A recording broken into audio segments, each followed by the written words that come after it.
Shalom, saudara-saudariku yang dikasihi Tuhan. Kita berjumpa lagi dalam channel Insani, Inspirasi Sabda Allah hari ini, Kamis 10 Juni 2021 dalam pekan biasa yang ke-10. Kita mengawali permenungan Sabda Allah dengan berdoa dalam nama Bapa dan Putra dan Roh Kudus. Amin. Allah Bapa yang Maha Baik, kami rindu akan sabdamu dan mau merenungkannya saat ini. Berkatilah kami supaya kami dapat mengerti, memahami, dan melaksanakan sabdamu ini. Demi Kristus Tuhan dan pengantara kami. Amin. Sabda Allah dari Injil Matius bab 5 ayat 20 sampai 26.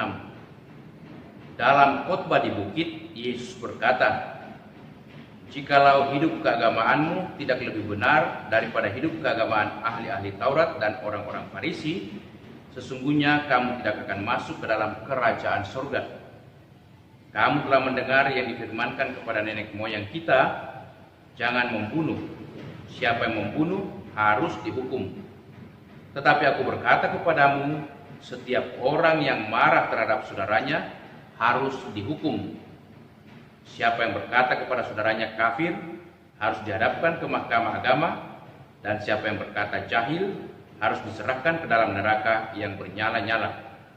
Sebab itu, jikalau engkau mempersembahkan persembahanmu di atas mezbah, dan engkau teringat akan sesuatu yang ada di dalam hati saudaramu terhadap engkau, tinggalkanlah persembahanmu di depan mezbah itu, dan pergilah berdamai dahulu dengan saudaramu, lalu kembali untuk mempersembahkan persembahanmu itu. Segeralah berdamai dengan lawanmu selama engkau bersama-sama dengan dia di tengah jalan, supaya lawanmu itu jangan menyerahkan engkau kepada hakim, dan hakim itu menyerahkan engkau kepada pembantunya, dan engkau dilemparkan ke dalam penjara. Aku berkata kepadamu, sesungguhnya engkau tidak akan keluar dari sana sebelum engkau membayar hutangmu sampai lunas." Demikianlah Injil Tuhan. Saudara-saudariku yang dikasihi Tuhan, dalam perikop Injil hari ini kita mendengarkan Yesus melanjutkan khotbahnya di bukit. Perikop ini adalah lanjutan bacaan Injil kemarin dan kemarin dulu. Yesus mengajarkan kepada para murid supaya mereka hidup secara benar dalam hal beragama. Hal itu dikatakan dalam ayat 20. Jikalau hidup keagamaanmu tidak lebih benar daripada hidup keagamaan ahli-ahli Taurat dan orang-orang Farisi, sesungguhnya kamu tidak akan masuk ke dalam kerajaan surga. Mengapa Yesus mengatakan hal ini? Dan mengapa Yesus menyinggung orang-orang Farisi dan ahli-ahli Taurat? Ya, karena Yesus menghendaki supaya para muridnya sungguh membaca firman Tuhan dan mempelajarinya, agar mereka tidak seperti ahli-ahli Taurat dan orang-orang Farisi. Mereka ahli-ahli Taurat, orang-orang Farisi ahli dalam hal kitab Taurat. Mereka faham, tahu seluk-beluknya. Karena faham demikian, mereka menguasai kitab Taurat. Mereka juga menyalahgunakan kitab Taurat ini, dalam arti mereka menambahkan aturan-aturan tersendiri supaya memenuhi apa yang mereka inginkan demi kepentingan kelompok atau pribadi mereka.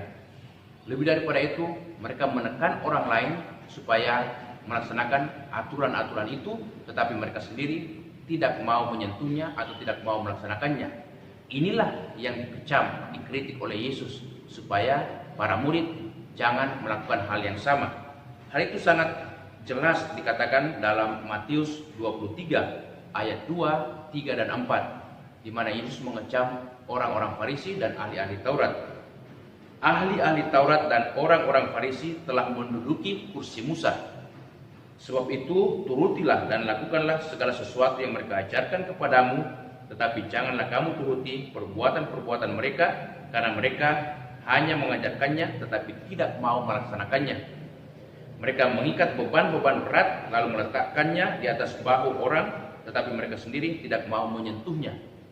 Jadi cara hidup orang-orang Farisi, ahli-ahli Taurat adalah cara hidup yang munafik, pandai mengajar, bahkan berkhotbah, berdoa yang panjang-panjang, tetapi tidak selaras dengan tindakan atau perbuatan mereka. Inilah yang Tuhan ingatkan kepada para muridnya, kepada kita semua. Yesus menghendaki supaya kita hidup selaras dengan firman Tuhan, dengan kehendak Tuhan, supaya apa yang kita laksanakan sungguh-sungguh sesuai dengan kehendak Bapa kita di surga. Nah, mengapa Yesus menghendaki hal demikian? Karena dia sendiri memerintahkan suatu perintah yang baru, yaitu perintah kasih. Tetapi dia yang pertama-tama memberikan contoh teladan bagaimana hidup seturut perintah kasih. Yesus menghargai, menghormati orang lain. Semua orang diperlakukan sama. Orang-orang besar, orang terpandang, pemerintah, penguasa, tetapi terlebih juga orang-orang kecil, orang-orang lemah, orang-orang yang disingkirkan, dilupakan, tak berdaya. Yesus bersikap adil, bersikap benar, penuh kasih. Berulang kali kita bisa baca dan renungkan dari sabda Tuhan, dari Injil, dari kitab suci ini, bagaimana tindakan kasih Yesus ditunjukkan kepada orang-orang kecil, orang-orang sakit, orang-orang yang lapar, haus, orang-orang yang sungguh diperlakukan tidak adil, orang-orang yang mati sekalipun dibangkitkan, sakit dipulihkan, disembuhkan, lapar, haus dikenyangkan, dan mereka beroleh damai, beroleh sukacita. Bahkan mereka selalu mencari-cari Yesus karena mereka rindu untuk selalu mengalami kasih Tuhan. Itulah yang Yesus kehendaki supaya kita bersikap bukan seperti orang-orang Farisi, ahli-ahli Taurat, tetapi bersikap seperti Yesus yang bertindak benar penuh kasih. Semoga kita boleh mengalami damai, sukacita, bahkan keselamatan karena kita hidup seturut kehendak Bapa di surga, hidup seturut teladan Tuhan kita Yesus Kristus. Amin.